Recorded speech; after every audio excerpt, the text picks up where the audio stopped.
Welcome to Form, a counseling podcast. We are glad you've decided to join us today. This is a podcast that is intended to make you think and help you along the way, and we're glad you've decided to listen. If you are listening on Spotify, YouTube, or Apple Podcasts, we'd appreciate it if you give us a like and a subscribe. That helps the podcast get out to more people so that we can beat the algorithm. That's what we're trying to do. That's what I keep hearing. Today, I have a very special guest that I'm excited about. He's my friend. He's a pastor here in Frankfurt, and he is a counselor extraordinaire. He's an excellent counselor. And that is Pastor Josh Rayborn. Pastor, thank you for joining me Thank today. you. Glad to be here. Yeah. We've been friends for a while, so we're on our best behavior, trying to be able to talk without diverting into all the normal things that we banter about. But I am glad to have you on the podcast today Yeah, because you do a lot of counseling. I do. I would not consider myself a counselor, but as you said, I end up counseling a lot. You do. Yeah. Why would you not consider yourself a counselor? Uh, We're 30 seconds in the podcast. You said something fascinating. yeah. So, um, I think the reason I end up counseling so much, part of well, we've talked about this a lot. Like we're both good conversationalists, which means this podcast is probably gonna be like a 4-part episode. 'Cause I have to learn to we stop. meet it for lunch and talk for 3 hours, Yeah, right? that's So, right. but over in my ministry, like there's this I don't know if it's just how I'm wired, but people feel very open with me. They feel free to share things with me. It's been a blessing in ministry, but a lot of times the way I end up counseling with people is people will come open up about things and we'll talk for, an hour or so. And I feel like I could help more. There's not a whole lot can be accomplished in an hour. Like you can hear hear their burdens and pray with them. But I always think like, I could probably just help more if we had some deeper conversations. Mm. And so when I end up talking with church members, really it's let's just have some deeper conversations about things. And I try to help them to maybe view their sufferings or their problems differently. Mm-hmm. And in doing so, it kind of feels like counseling, but I don't really consider myself a counselor. Yet, yet you are, Okay. right? I mean, to some degree, Yeah. you are sitting with people, you're guiding with people, and that brings us to this idea of defining counseling. Yeah. And so, um, and Pastor Scott and I have talked a lot about this at the church that I'm the pastor at, or one of the pastors at Bell Point, and where that line is between pastoral counseling Yeah. within the church, and then when to defer, when to say like there's something beyond here. So, let's start off with this question: where does counseling fit into pastoring? Yeah, that's a big question, and it's one that I think is different for each individual pastor. One of the interesting things as a pastor, I think it's one of the I'm going to call it a job, but one of Sure. the careers that people have, um, where you're expected to be good at everything. Mm-hmm. Like just across the board, there's so many different people in your congregation. In their minds, like a pastor obviously is supposed to be a good preacher. A pastor is supposed to be a counselor. A pastor is supposed to visit. A pastor is supposed to, and there's like all these different ideas of what makes or forms a good pastor, right? Yes. And so one to understand like each individual minister or pastor is going to be gifted in different ways. Not everybody is a good pastor or not a good pastor, a good counselor, right? Sure. Well, not everybody's a good pastor Well, either. that's true. That was a little slip there, Yeah, but we all know it's true. and there's probably people in our congregations that would agree with that. Right. So, but so I think it's different. Obviously, size of church makes a difference. I don't. I was bivocational for 15 years, and so And that makes a big difference. that makes a huge difference of being able to put in the time because obviously counseling comes with not just that session of an hour or two, but if you're investing in somebody's life over a long period of time, you're committing as well as they are to hours a week. Mm-hmm. So that makes a difference. So I don't want to say like for everybody that there's this same picture of how counseling fits in. But for me personally, um, I have put in a new rule recently for myself. Mhm. Back last summer, I realized that I had 6 or 7 people that were my kids would do, like, Yeah, that's right. Yeah, I'm not gonna. that's terrible. No, Um, do it. I anyway, won't do it. I uh, won't stoop that low. yeah, but I did. I had, like, 7 people that I was meeting with weekly, and each of those sessions were lasting somewhere between an hour and 2 hours. And so there was a good, 14, 15 hours of my week that was spent counseling people. And I will say, like, there's some really good benefits from that. Mhm, So, one, you're in touch with your people. They know that you care. mhm, Um, you're hearing real world problems. mhm. You are, to me, you're ministering on a deep level Yeah. that's impacting and making a difference. Because you and I both know, it's hard to really impact people Mhm, 1 hour a week from the pulpit on Sunday morning. mhm. Um, but there are some drawbacks from that as well, right? One, just time. Yeah, So, like, I had to ask myself this question as a pastor, like, for those 7 people, man, you're making a world of difference. But your job is not just for 7 people. You have a whole congregation. If right. I'm spending 14 hours of my week focused on 6 people, 7 people, um, am I being able to really fulfill what I'm called to do as a whole as a minister? Yeah, There's, other visits to make, there's sermon preparation, there's all those other things. And so, a couple other issues with it too is, like, in a counseling setting, and then you get up and preach on Sunday morning, there's, like, if you're preaching about something, like, it can impact your preaching. mhm, yeah, It gives one really, like, positive part of that was in counseling settings as I'm dealing with people and they're telling me what they're struggling with, and I'm looking at them and they think they're all alone. And I'm like, you don't know, but there's like 20 other people in this church dealing with the same exact thing. mhm, Or maybe it's not a specific problem, but it's this overarching thought that the church as a whole has. mhm. And it really draws your mind and brings to light some things that you're like, I could really share what I've shared with you as Yeah, we talk through this yeah, on a deeper level. But then those people are like, man, he's preaching at me. He knows my sure. business and he's preaching at me. So I say all that to say, like, I made a rule within the last probably 6 months that I will meet with people, I say 3 to 5 times. Um, and if I can be helpful in that way, in like 3 to 5 sessions, I guess we could call it, I'm willing to give that time. But if we get to that point and you're still struggling the same, or um, you're still having those struggles, then I don't know that I've ever said this to you, but I do consider you an extension of my ministry. Mm, We're friends. You've counseled my family. You've counseled many of my church members. I consider we meet regularly, and mhm. and I, dump things on you, and you counsel me in that way. So my number one call is to you, number one reference. And so, if I get to that 3 to 5 point with them, I'll say, look, I think that there are some people, or Devin could help you deeper than I could. Um, so there's a lot of positive, and I won't even say negative, but there's some drawbacks to being able to counsel well and pastor at the same time. You said a lot of helpful things there. For one, let me acknowledge and say I recognize that and thank you for that trust. Because one of the things that Forum Counseling wants to be is an aid to the Yeah, church. Right? I want the counseling ministry to strengthen the church, not to take away from it, right? yeah, But to make it absolutely. better. And so we want to come alongside pastors and lay leaders and whoever, church members, believers who are struggling.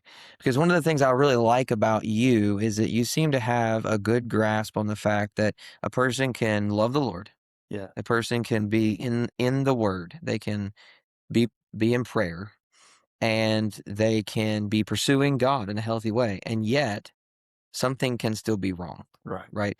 And that's hard for some people to even admit, right? right. We live in there's a lot of kind of heretical ideas out there that if you had enough faith, you wouldn't have any problems, You right? go back to the Bible, they're like, and when they asked Jesus, like, who sinned? Him or his Yes. parents, right? Yes. And it's funny, like 2,000 years later, we're like, well, what did I do wrong? That's right. That's Like right. if I was living better, I wouldn't have suffering in my life. Yes. Uh, But it's I not, preached about that Sunday, by the way. yeah.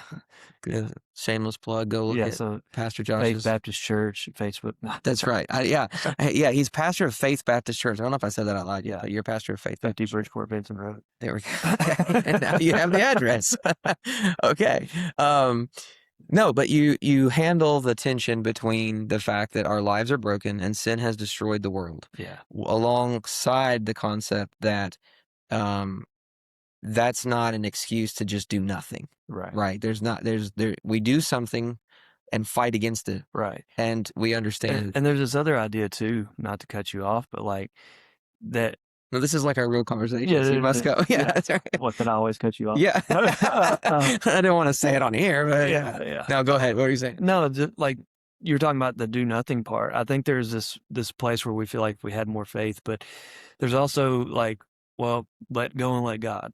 What does that even mean? I Like, don't know. it's a great. The Bible says gird up. It's catchy. Yeah, it is. But like, there's two G's in it. It's let go and let God. Right. And so I'm like, what does that even mean? And so I think there's a lot of times like I prayed about it and I just have to have more faith, or I just have to trust more.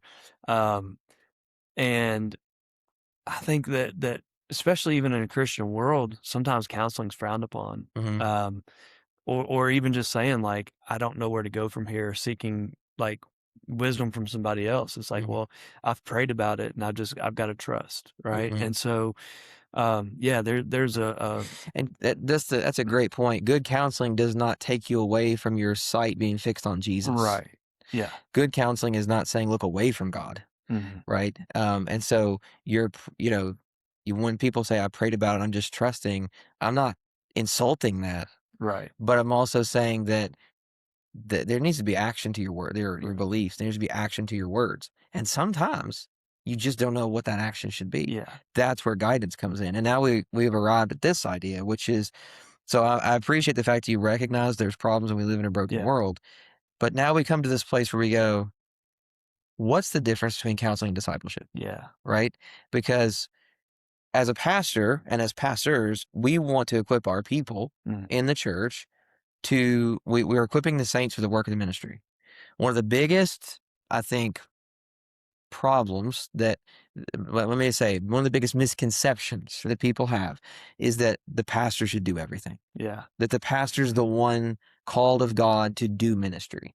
When the scriptures in Ephesians specifically tell us that the pastors are to equip the saints, that is the members of the church, the body of Christ, they're to equip them to do the work of the ministry. And so our job is discipleship, but to help other people embrace the fact that their job is discipleship. Right.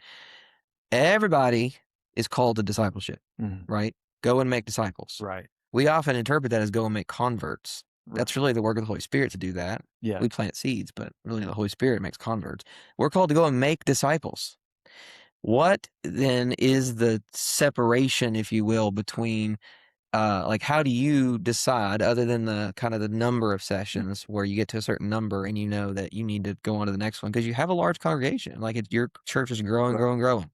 And besides the number, how do you differentiate between discipleship and formal counseling where you would say, all right, maybe you need to go see Devin, as opposed to you just continually meet with them for the purpose of discipleship, or, defer someone to maybe another person in your church. Right. How do you make that decision?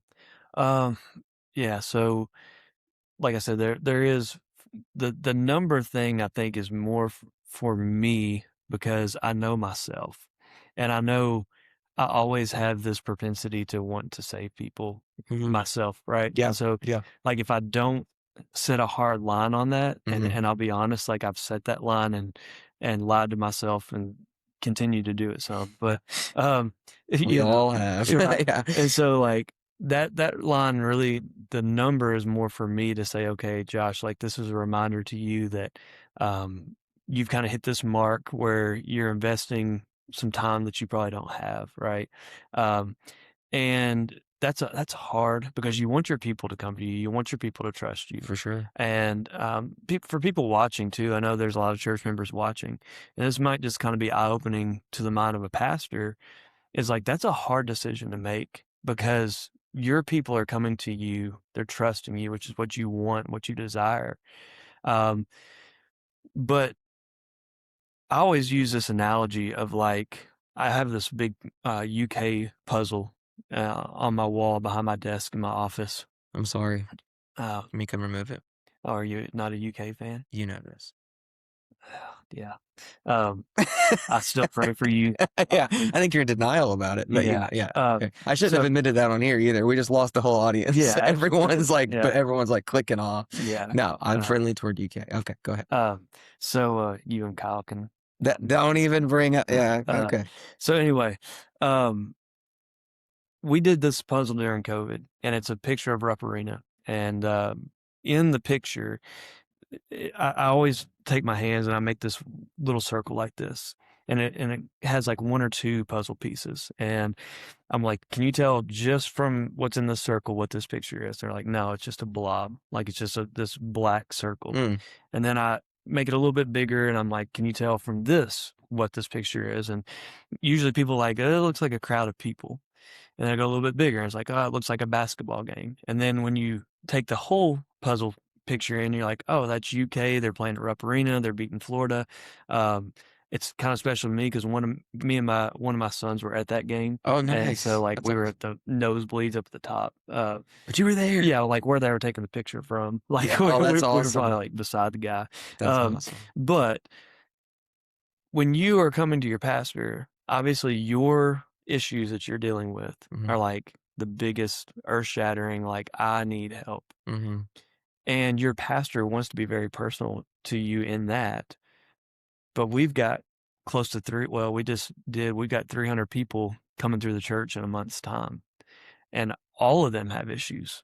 All of them have this very personal thing that they want you to attend to. Mm-hmm. And so as a pastor, you kind of have to look at the big picture and go, what decisions do I have to make that is best for this whole congregation, right? This Yeah. whole herd of sheep. Right. And if as personal as I want to be here, I may not be doing you any favors because I'm trying to be personal when I can't. Mm.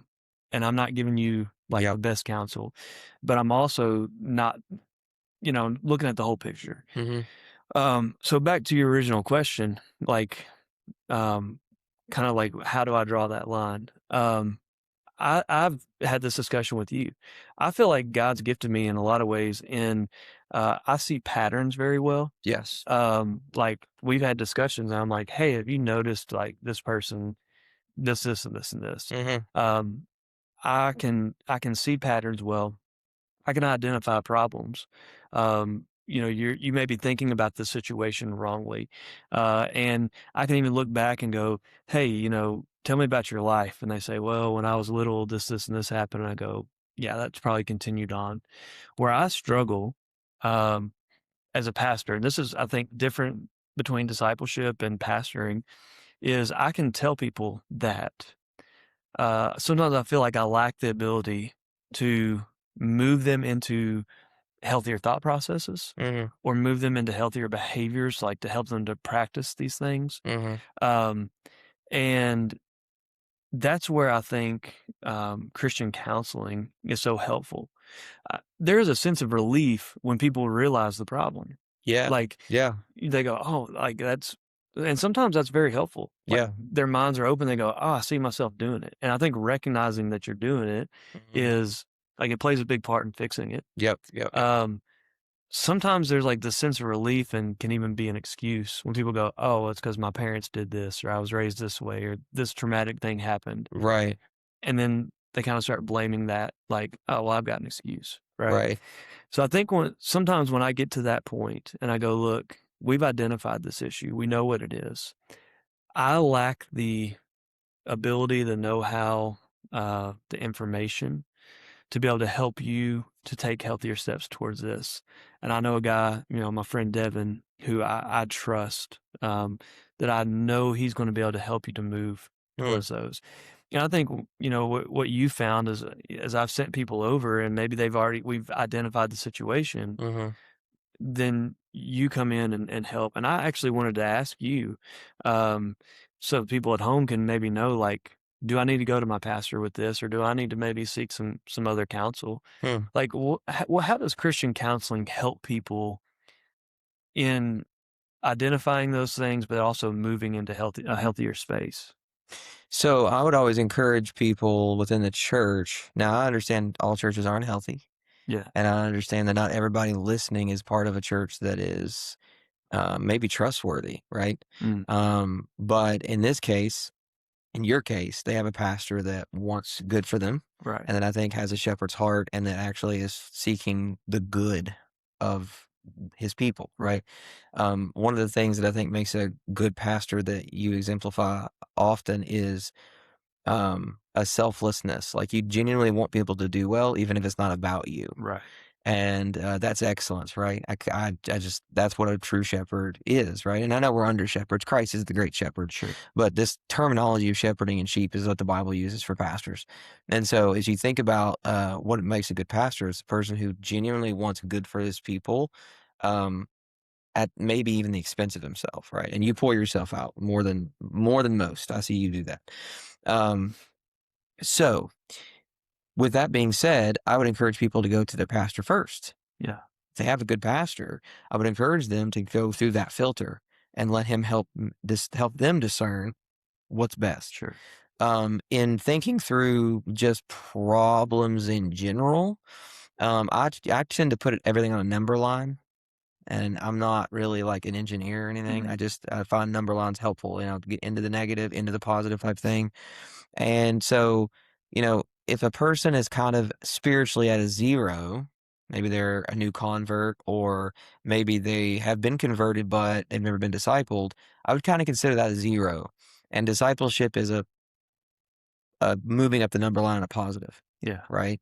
And I think that counseling more comes in when a person's at a negative, right? Mm, mm, So if a person's in a negative and they're heading in the positive, you might still say, well, that's discipleship. And perhaps if you're just, at a negative two, or you're a person who's suffering or struggling, but another person's encouragement and just friendship can actually help you, then maybe you're at, negative one or negative two on this number line analogy I'm using. yeah. And that's a place where you could get, you could make a friend, and you can have someone that's a little bit farther along the line than you are help you. Mm, But, and I know that we have a skewed view of our own problems, as you've already mentioned, right? yeah. Sometimes we have a skewed view where we think everything that happens to us is a negative 50, Right. right? And we're just like, this is the end of the world. Um, but if that's your mentality and you've assessed I'm at a negative 50, right? I think it is to some degree unfair to assume that you're going to be able to monopolize anyone's time Sure. fully Yeah. to get help. One of the best things counseling teaches, right, or even secular therapy in one sense kind of teaches this, and that is personal responsibility. Mm, There's a sense in which clinging to anybody, any human, thinking that they're the fix for your problem yeah. is a problem. And so the concept of needing to take responsibility for even your own state, even if it's bad and you feel like you're suffering a lot, that's one of the things we're going to work on in the counseling room. But let's say you feel like you're a negative 20, negative 30, right? You're just at a real deficit and suffering. Um, your pastor's a great guide to help you decide what's next. But beyond that, that's the moment where Christian counseling comes in, because Christian counseling can provide this individualized attention that helps you go from negative 30, negative 50, whatever you feel Mm, like you are, closer to zero, so that discipleship comes in yeah. and you begin to grow and walk with the Lord in a way. Because here's the thing, and you and I have talked about this a bunch. As a Christian, we're going to suffer. Right. Counseling doesn't eliminate suffering. Right. That's no secret. And I mean, if you heard it here first, I'm sorry, but the counseling does not eliminate suffering. Right. It helps you understand how to see it, Mhm. It helps your perspective. It helps you to mobilize within it, right? It helps you to, as James 1 would say, consider it joy, Right. consider it part of your purpose, consider the goal that it will provide. If you have the right goal, then then suffering is actually appropriate. It helps you to see it as in light of God and how to make sense of those things.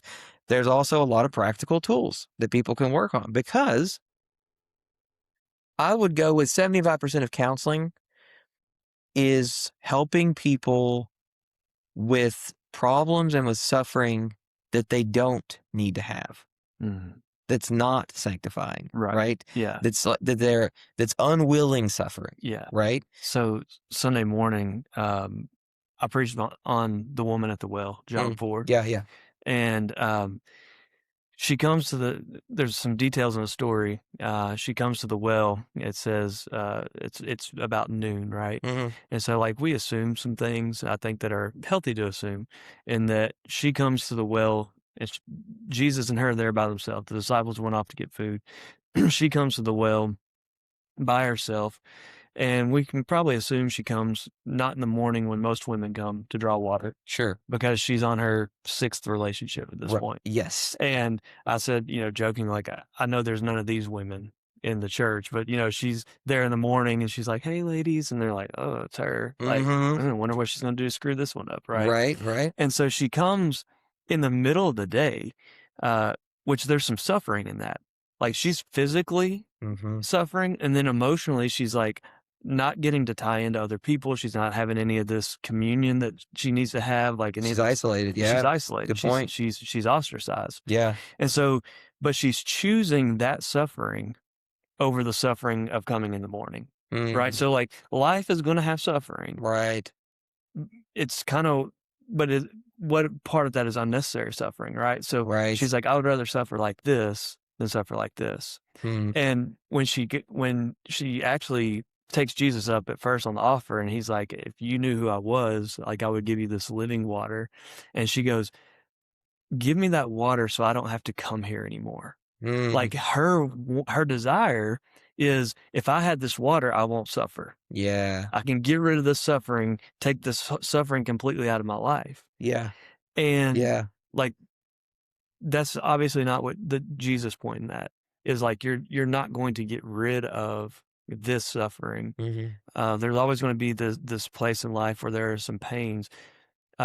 Interestingly enough, too, like, she thinks the issue is Jesus has no bucket, and the point I made in that was like, we in life we try to change the bucket. Right? right, If we're suffering, we're like, if I get a yeah, bigger bucket, if I get a fancier bucket, if I get a nicer looking bucket, like, yeah, um, you know, all these ways that we try to eliminate suffering in our life, and Jesus goes, "You're just drawing from the wrong well." mhm, Like, and I didn't get to this point in the sermon, but like, I go back to when the Pharisees are trying to trip up Jesus, and he's like, "You wicked Pharisees, you clean the outside of the cup."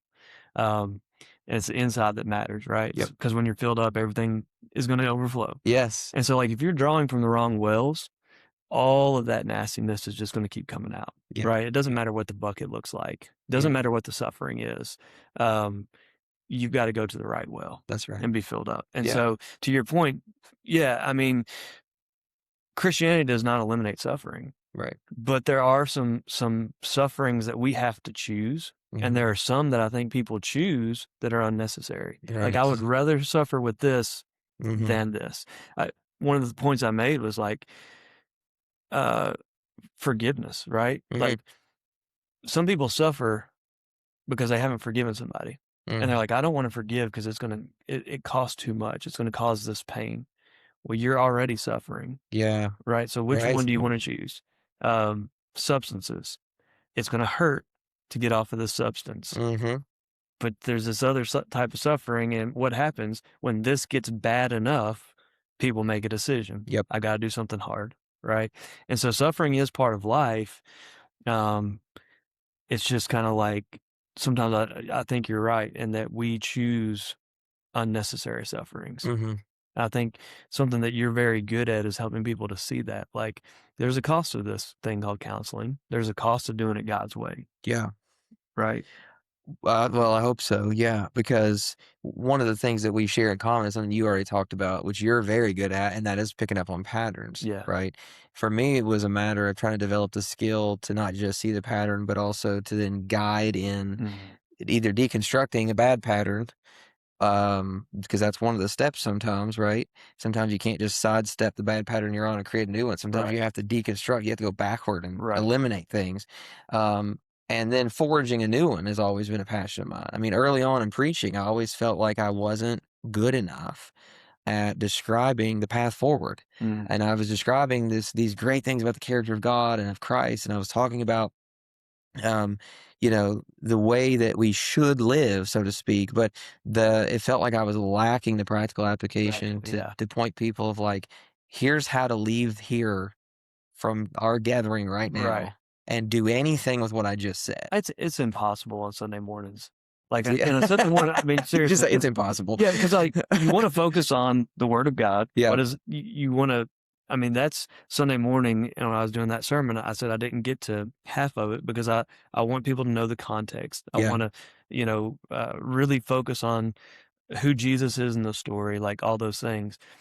The other interesting thing about trying to be practical from the pulpit, and Hmm. where I think counseling is really good, right, is I said something Sunday morning, and as soon as it came out of my mouth, I kinda hit both sides of it, and then, as I sat there and, people probably don't know watching this, but, like, it's weird how you've got words coming out of your mouth and you're talking and you're sitting there And you're thinking at the analyzing, same time. thinking at the same Yes. time, Yes. and Yes. so I'm sitting there going, I know What what did I I just yeah. say? Is that the right And thing? so I was talking about, the forgiveness part and, like, there's a suffering in unforgiveness, Hmm. and then there's a suffering that takes place when you have to forgive and you have to deal with the pain and you have to deal with the hurts.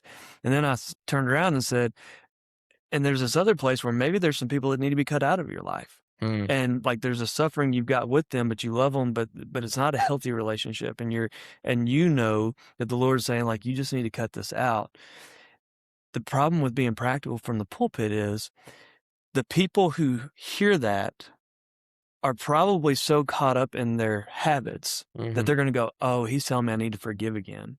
When really in a counseling room, you'd be going, "No, you need to set some boundaries." Hmm. And they hear it from the pulpit going, "Oh, I guess I just gotta forgive again, and I need to lay down and just not make any changes." And then the Yes. people who need Okay. to practice some forgiveness are going, "I'm just gonna cut them off." That's right. That my boundaries, they're That's right. done. So the specific application R of the word to people's lives that go against the grain of really their personality Yeah. bent is Right. where counseling really shines as well. Right. Because like you just said, whatever my predisposition, Yeah. that's a big word, but whatever I'm naturally predisposed to do, whatever my personality, so to speak, if I'm high in agreeableness, I'm going to be like, I should forgive again. Yep. And if I'm really disagreeable personality wise, then I'm going to be like, oh, cut those off. Those Right. people, get out of here. And so we have to work against our natural Yeah. dispositions, which are Because our that's why temperaments, our you're in personal. counseling. Right. That's right. Yeah. That's why you're getting Yeah, counseling. right. Is that our natures, this is a fundamental theological understanding, is our natures don't lead us to a good place. Right. That's the people kind of believe that. Like, this is one of the things we're working against. Mhm. Your natural self does not lead you to correct impulses. Mhm. Like full stop, right? Right. Yeah. Like, we know this, it seems basic, but for a lot of people and people listening to this, our natural impulses, the things we often say, well, my gut told me, Right. right? Yeah. I wish everyone can hear the prophets say, your gut is deceitful and wicked above all Yeah. things, because when it's talking about the heart being deceitful and wicked above all things, we assume that means just our desires or maybe our passions. But I don't think people realize it also means impulses. Mhm. Our personalities are God given and they're not. I think that everything about them is not totally sinful. There's also positives, Yeah. but there are negatives to them. Mhm. So if we think about someone that's really agreeable, they're really easy to get along with, and they're Right. usually really compassionate. Also, they enable people to do stuff they shouldn't do. Right. They don't like conflict, and they avoid difficult conversations. Yeah. Disagreeable I people. thought you weren't gonna counsel me today. That's So right. Yeah, I brought you on here to secretly tell you things yeah, I needed you to hear. this is an intervention. This is the intervention. Yeah, welcome. But really disagreeable people will tell you the truth, but they need to temper that. Yeah. They don't need to run over everybody Right. and tell everyone their truth all Yeah. the time. They need to learn some restraint, and they need to have some compassion and kind of understand how someone might have come to the place that they are. Right. And And those people typically marry each other, right? yeah, And so right, and that's so right. being Yeah, marriage that's right. counseling is like, That's exactly right. That's exactly right. And we won't talk about which we are and which our wives are, yeah, and we'll just move right on along. I wasn't talking about my wife. Of course not. She's perfect. Yeah, of course, She's and so is watching. mine. So, but we are talking about the need to go up against that personality, right? Yeah, And that our impulses lie to us. And so, when you hear a sermon, you might need direct and personal application. yeah, Um, Not on everything, not everybody, and not on everything. right. But that's a great example of like Yeah, the forgiveness versus boundaries thing. yeah. And I love when you preach a sermon and like I really don't preach like at people. Like people jokingly all the time, like, I know you're preaching right at me or you're sure, stepping yeah. on my toes, No, yeah, we don't. Right. But if the Holy Spirit's working and the word is being preached accurately, it feels It like it. it does, Yeah. and, like, I've had people like, "Were you hiding them? You got microphones in my house this week," Yeah. But my favorite is, like, when people come back and I'm like, "They needed to hear that," and they're like, "You really told them this week." Yeah. I'm like, That's right. Yeah. So, again, like, the bent of our mind, Yes. we don't You really realize. got him this week, Right. Josh. Like, if we realize the sinfulness of our sin, we probably would do it less, Yeah. right? And Yeah. so I think that's a really good point in counseling. If you have somebody that's gonna be honest with you, Hmm. right? And then someone who's also skilled, because I think part of the problem or my problem in counseling, and I've said this about marriage counseling a lot, is like you'll get somebody and they'll come in and paint this picture and you're like, oh gosh, and then the spouse will come in and it's like the opposite. And you're kind of Yes. like, okay, where's the truth? Where? Like, Yeah. I've heard it said like, there's three sides to every story or whatever. Yeah. Like, and Here's mine. The truth. yeah, Yeah. and so the truth somewhere in between. Yeah. But as people are telling you their problems, they're Hmm. telling you from their own mindset. Yeah. They're telling you from how they have experienced and lived things. Hmm. And so it takes a very skilled counselor to not hear anybody else's opinion of how this situation plays out. If you're dealing with somebody one on one and they're saying this happens and this happens and this happens, it takes a very skilled counselor to be able to look and say, okay, have you ever thought maybe, you know, this is a possibility? Uh huh. Um, because our own, like I said, our own mind and the way that we think about our own sufferings and we think about our own problems, typically we're not the problem. Yeah. Um, Even if somebody comes in and says like, I'm always messing things up, like we don't think about ourselves as the source of the problem. Right. Um, and so, And we can often overgeneralize in order to try to escape from responsibility. yeah, Like if you go, I'm just a mess and right, I'm always the problem, that's normally a way to say to avoid saying I did that thing wrong. right. That one particular thing I don't want to talk Or saying like, I know that I'm a problem, but I don't know what the problem is, right? Like an an overgeneralization awareness of like, without us. my Yeah. life keeps falling apart, so it's got to be me, Yeah. but I don't know why, Right, right? right, right. And to that point, like even like somebody who's agreeable, like that seems like very Christian-y to be agreeable. Like Yeah. Bodhi Bacham used to say like there's 11 commandments and the 11th is thou shalt be nice and the other 10 don't matter. and, Yeah. and like jokingly saying like that's how we view things as Christians. That Like is, the yeah. new Christian thing is just Mm. like we're supposed to be nice above all other things. Like forget calling out sin, forget living obedient lives. Like Yeah. as long as we're nice. Yeah. And so for a very agreeable person who goes, yeah, I'm the problem. My life keeps falling apart, but I don't understand because I am bending over backwards for people and I'm doing all the nice things. And as a counselor, you're going, yeah, that is the problem, right? Right. It doesn't Right. seem like one to them. Right, right. And so bringing awareness Yeah. to those types of things is also another place where that counseling comes in that Yeah. is very personal and specific. What were you about to say? No, I was just going to say that statement typically to like Christian people shocking. Yeah. Like you're telling me to be mean. Like you're telling me to, say Man, for something. people who are really, really agreeable, assertiveness does feel like being mean. Yeah. And here's the Feels thing. unchristian. It Like people will does. say, Yeah. like, I don't feel like a good Yeah. Christian if Any pushback, any saying things that might not be heard. Yeah. And of course, we're not trying to encourage people to be mean. As a matter of fact, if you're listening to this and it appeals to you to be more aggressive, Right. you're the person we're Yeah, I talking was about gonna that needs say, to not do that, yeah, right? If you're going, oh yeah, it sounds good. I need to be a little more aggressive. yeah, No, no, no. Settle down. right, Don't. That's not what we're saying. At the same time, if you gives you a little, if it tightens your gut a little bit to right, go, oh, I do need to have that conversation. I really have been avoiding it for all it's yeah. worth. You're probably the one that needs to go. And All if you're right. confused about which one you are, you should probably come see Devin at Form Counseling. That's right. Yeah, that's right. Shameless Uh, plug. Shameless no, plug. you That's right. said something to me a long time ago, and I've used this so many times, and I don't want to get too specific, but you remember I came to you and we were talking, and I again, not to get too specific, but there was a time in our life where I really felt like this leading at St. John, that we didn't really need Santa Claus in the church. Yeah. Oh yeah. That like that it needed to be about Jesus. Like you can go see Santa Claus at the mall, and we always had Yeah. this thing where Santa would come in, right? Yeah. And so I decided it wasn't a hill that I was ready to die on like that day. And so I was like, yeah, we can still do the Santa thing. But like before he came out, I just basically said like some very biblical things. Like if you've been telling your kids that Santa's watching you more than you talk to them about living in holiness, right? Yeah. Like that's a problem. Yeah. I offended some people, by speaking truth. Yeah. And I came to you and I was like ticked off. Like Yeah. I was mad. I was like, Yeah. and I told you like I got this sermon, man, and I'm gonna tear the paint off the walls. Yeah. Like it's like it's gonna be a good one, right? And you're like, would that feel good to preach that? Like you set me up so good. And you're like, you think it'd feel good to say that? I was like, oh yeah. You're like, are you gonna feel bad about it? No, not at all. Like I'm ready to go. And you said, you need to preach that sermon, but you need to preach it in about March.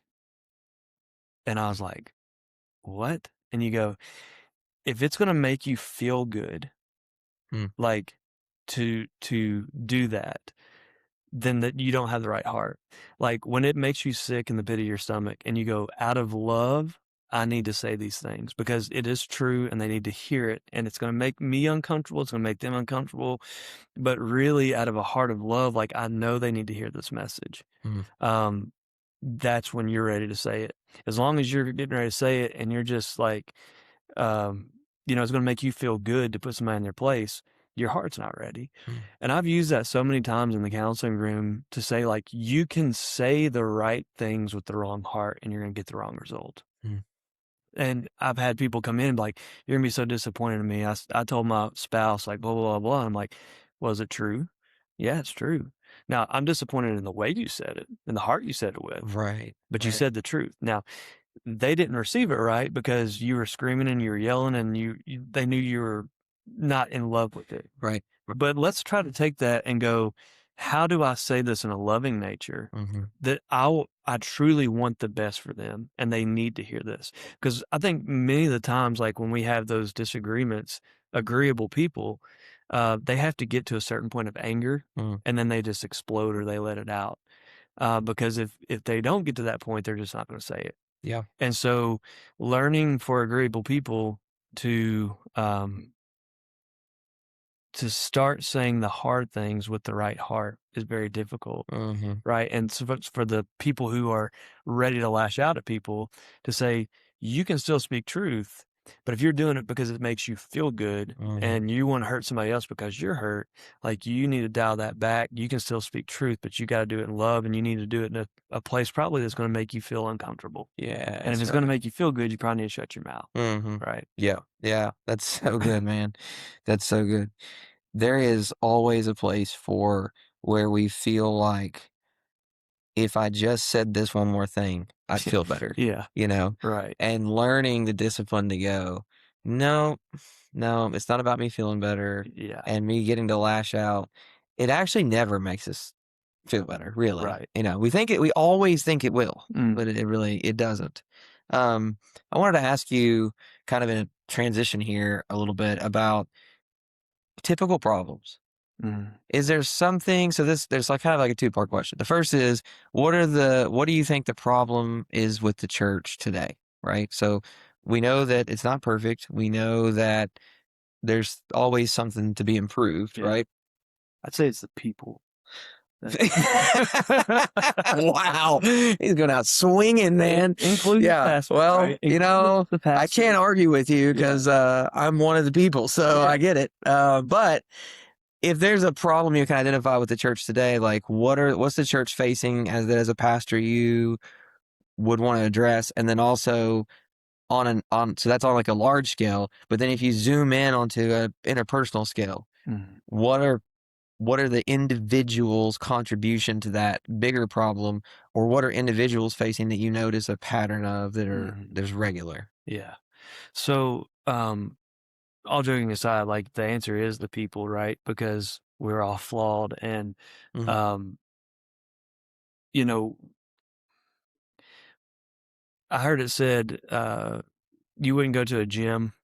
This is for like lost people coming in. Mhm. Like you wouldn't walk into a gym and be like, I'm not going to stay here. There's a bunch of fat people working out here, right? Like the Right, gym's not the problem. right. And we are a bunch of sinners that are trying to be more godly. Mm, And we're not perfect, right? But at yeah, least we're there working on it, yeah. right? So, like, yeah, we're flawed people. And anytime you get more than one person in a room, you're going to have issues. You're going to have differences of opinions. So, like, that's part of it. But I would say, like, generalized issues, I think this encapsulates a lot of things, but I think the way the enemy is working against the church and just against culture in general is isolation. Mm, Um, I preached a sermon a while back, and I use this analogy of zebras. Like they are, their camouflage is terrible. yeah. Like Yeah. for their That's environment, right. Yeah, like they yeah. they don't. Black and white doesn't go with anything. Yeah, it Yeah, doesn't blend in anywhere, yeah. right? And it's not even fashionable. No. Um, and so, like, why would God make them camouflage in that way? It doesn't, they're out in the Serengeti or whatever, brown all around, and here are these black and white creatures. Mhm, The reason God did that is because they are called to be in a herd, mhm, and their predators are looking for one that gets away, one that is isolated by itself.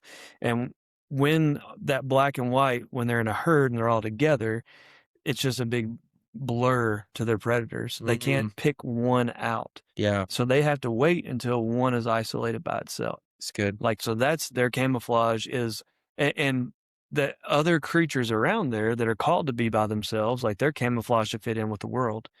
So, like, as Christians, we're called to be in the world, but not of the world.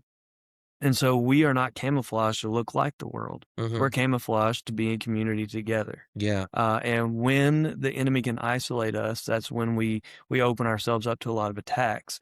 And I think life in general right now, with our social medias, with our phones, with we had a life group last night, or we call them faith groups, because it's catchy. Because Because Faith your church Baptist is Church, faith Baptist church, yeah. 50 Bridgeport, Benson Road. Yeah. Um, uh, Okay, one more plug and we're charging you, okay? 11 o'clock Sunday morning. 11 o'clock Sunday morning.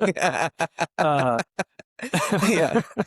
Yeah. so, faithbaptistchurch.com. yeah. Okay, go ahead. Yeah. Backslash.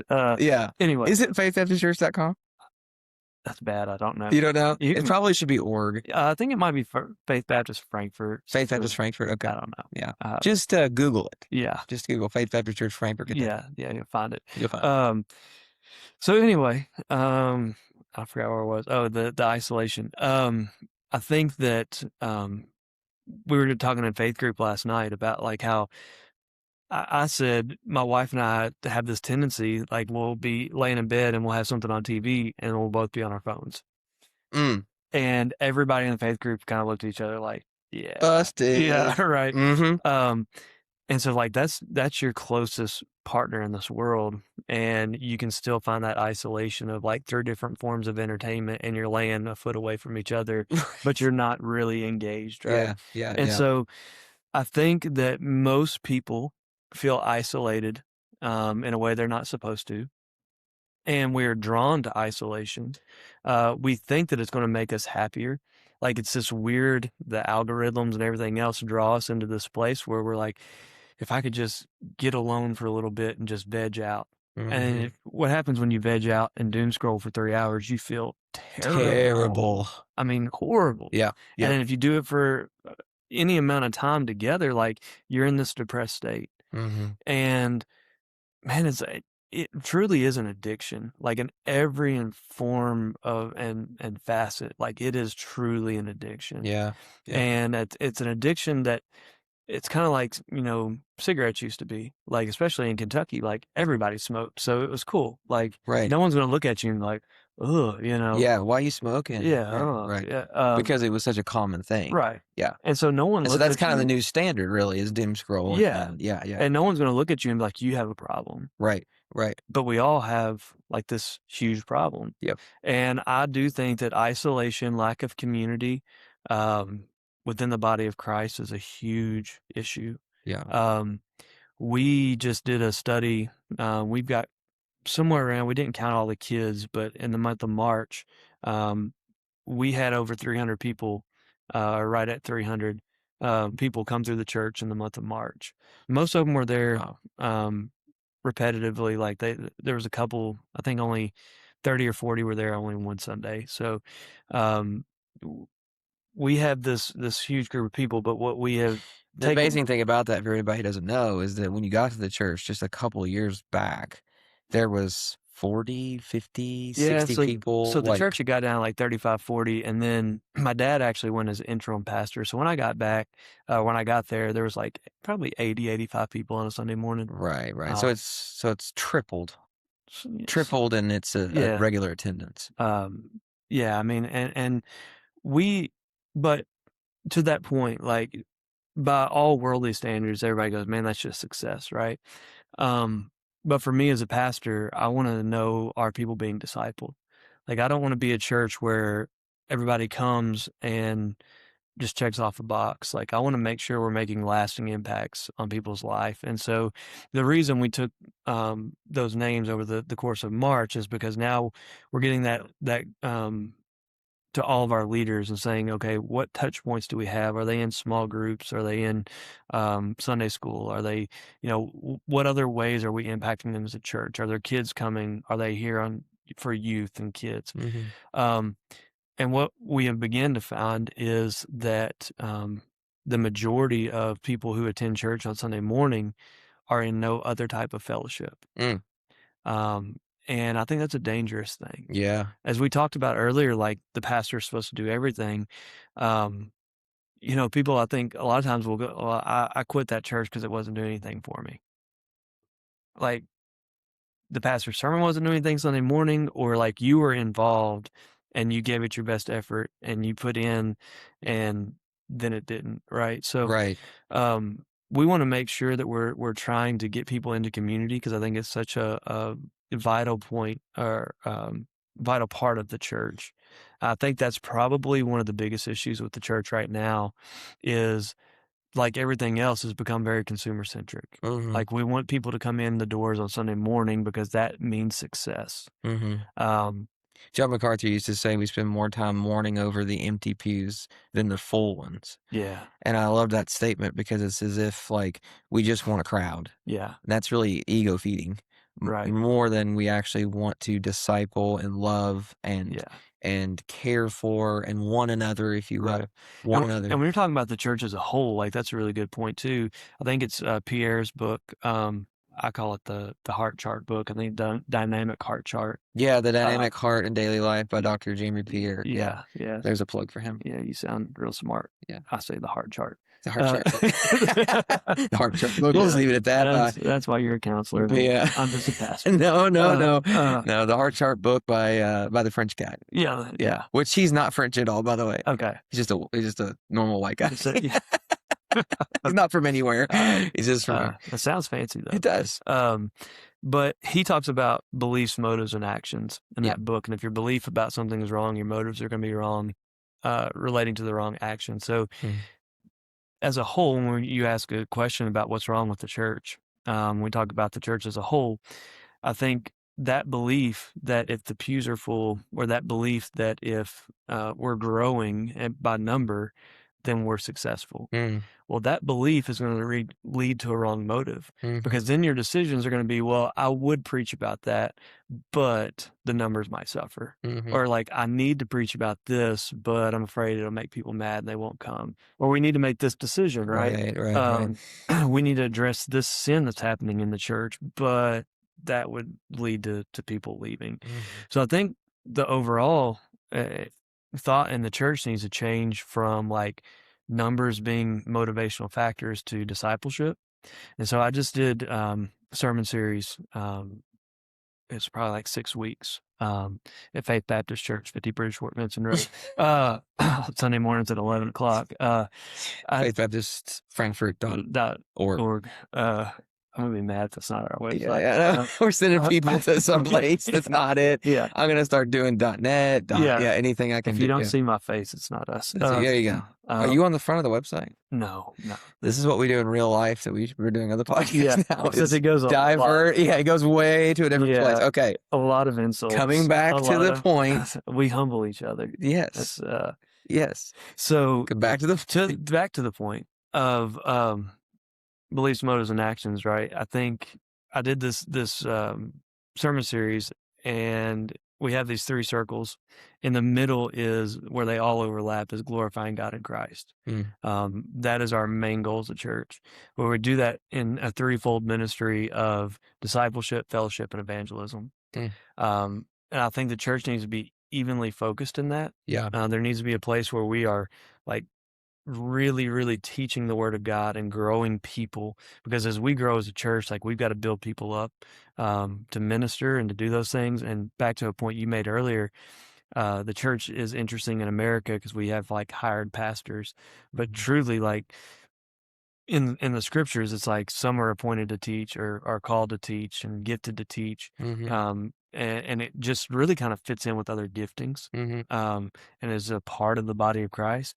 And in the church today in America, is like the pastor's here and he doesn't really fit into the body anywhere. Yeah, yeah. It's very Uh, much like a pyramid. yeah. Yeah. So, which I think is another podcast for another day, but the discipleship piece and then the fellowship piece is not just eating fried chicken or like, What? yeah, or what we call like anytime that we get together as a church and we don't open the Bible and we need a churchy word for it, we call it fellowship. So Yeah, that's like right. Yeah. we got together and played If we're games. not having a Bible study, what are we doing? Well, it's Yeah, fellowship. it's Yeah. fellowship. Yeah. But No, you're roller skating. right, That's yeah, right. no, it was Christian It was fellowship. fellowship. Yeah. Yeah, You want to eat. right, Oh, no, it's fellowship. yeah, How many and Baptists does it take to change a light bulb? right, and Two. One to take the light bulb, put the light bulb in, one to bring a potato salad, right? right, Yeah. and then we use the church budget for it, so it had to be It fellowship. has to be called something spiritual. Yeah, church. That's right.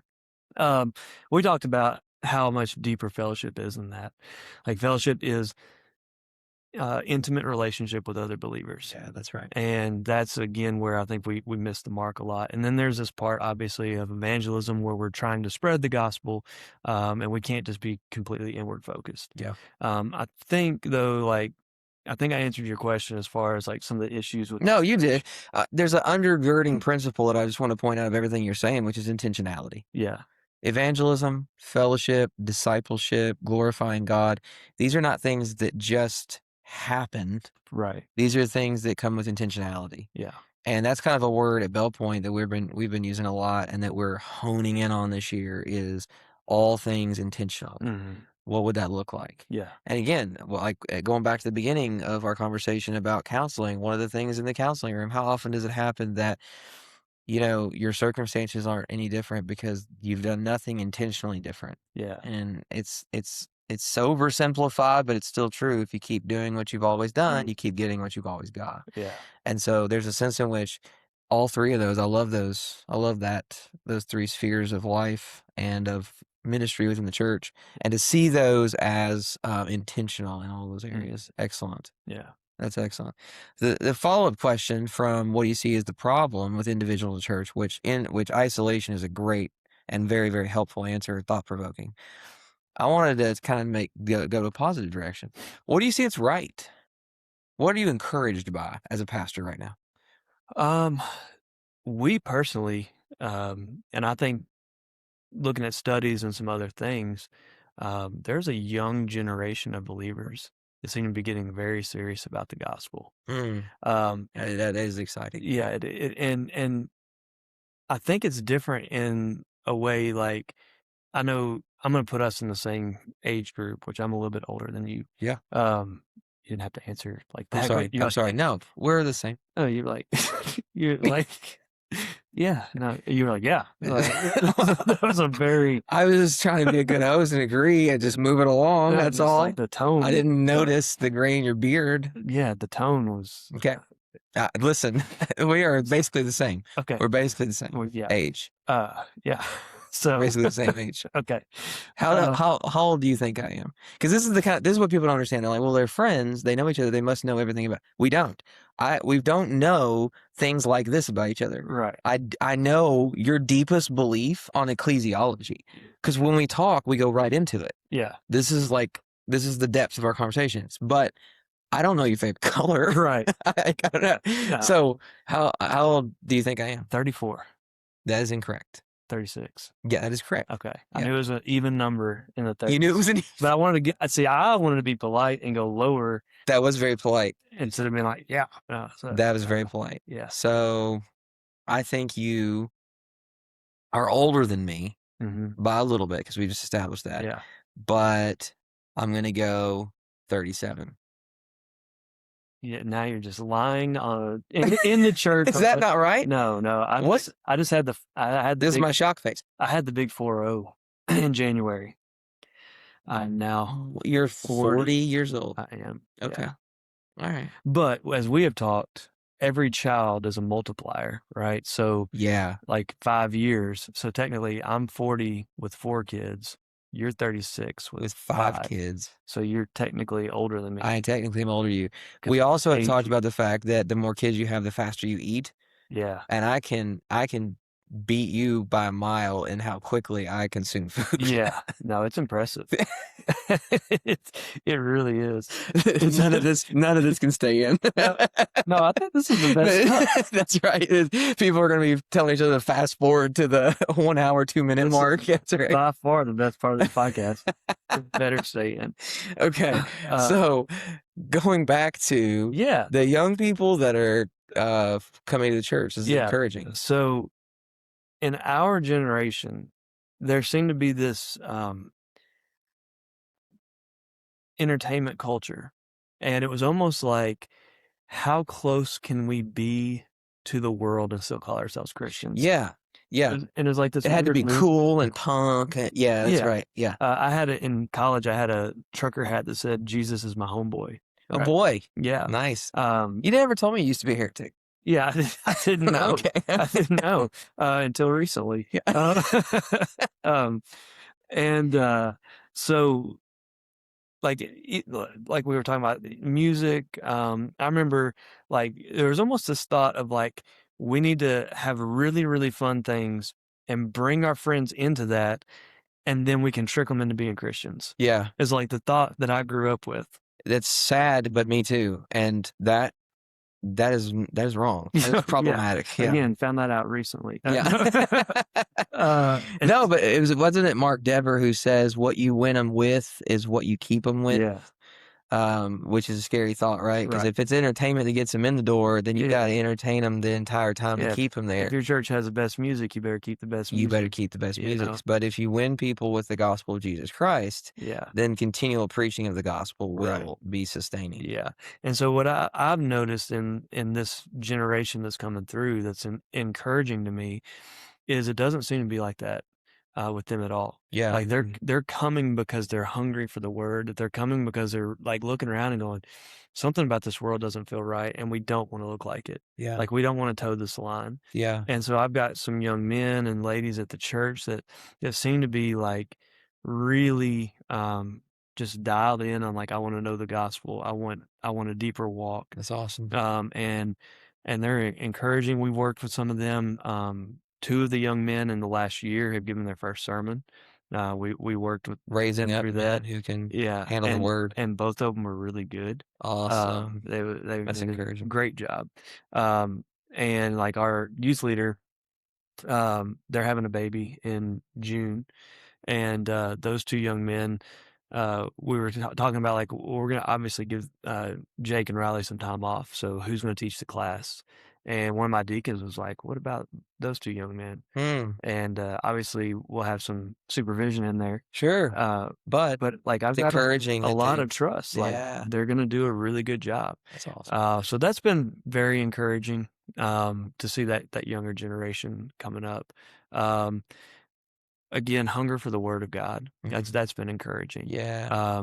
When we again, like you said, not having to entertain, but people saying like, "Hey, I want to get plugged into these faith groups." We've got technically 5 faith groups. One is like um, they were doing it before I told them they were faith groups before faith groups were cool. They're like Mhm. 55 and older, but they Oh, get nice. together and they do a I love devotion, that. and I love they've that. been doing it forever. I love that. But then we've added 4 other faith groups, and every time we add, it's like they're at the capacity of being a small group, Mhm. like right then. So we're looking for other leaders to build up, but it's because people want to get in and know the word. So that's encouraging. That is encouraging, and I would agree. I see, especially in young people, this desire to kinda cut out all the frills and get to something meaningful, Yeah. and that is an encouraging prospect for the upcoming generation, Mm. and an encouraging prospect for us who are in ministry, for the adults listening who are seeking to share the gospel and who are looking at the next generation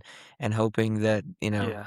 the world that we live in is not, dark and terrible, because it is, Yeah. but to look at that next generation and see them as hungry for something real and that we have that to offer in the gospel is Yeah. exciting. I think for any youth leaders watching or people who are wanting to reach young people or really just in general, like, and you're, how do we do that? I don't think the answer is what we grew up with.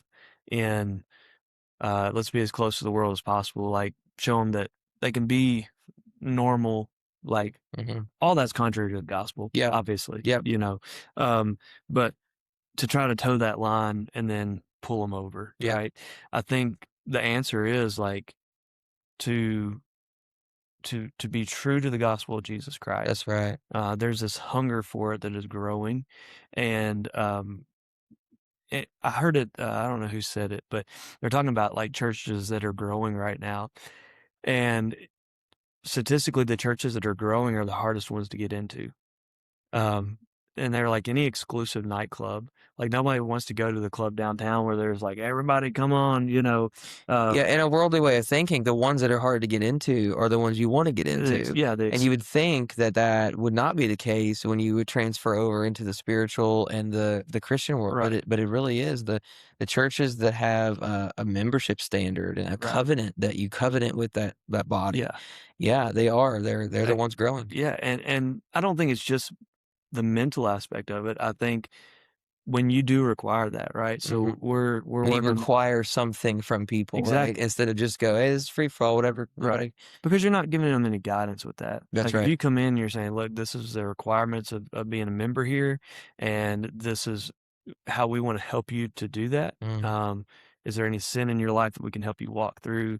But also like this is what we're gonna hold you accountable to. Yep. Um, I think that uh really helps grow people, and by nature they're gonna reach other people and so on and so forth. So Yeah, yeah, I think that's a little different than what I viewed, and I think it's a good change in the church.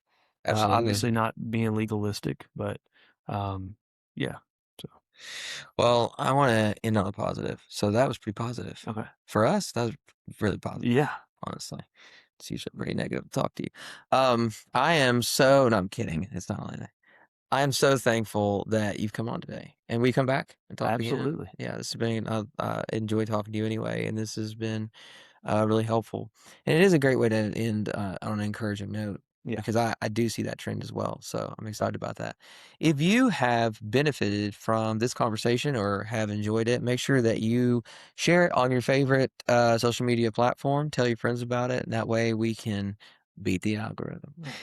They hold us back a lot when you do a show like this. And so your support really helps. And so if you would like or comment or subscribe, save a video or reel that you see, and share this with people that you think could benefit from this. It's been a great discussion with Pastor Josh. So insightful and wise as always.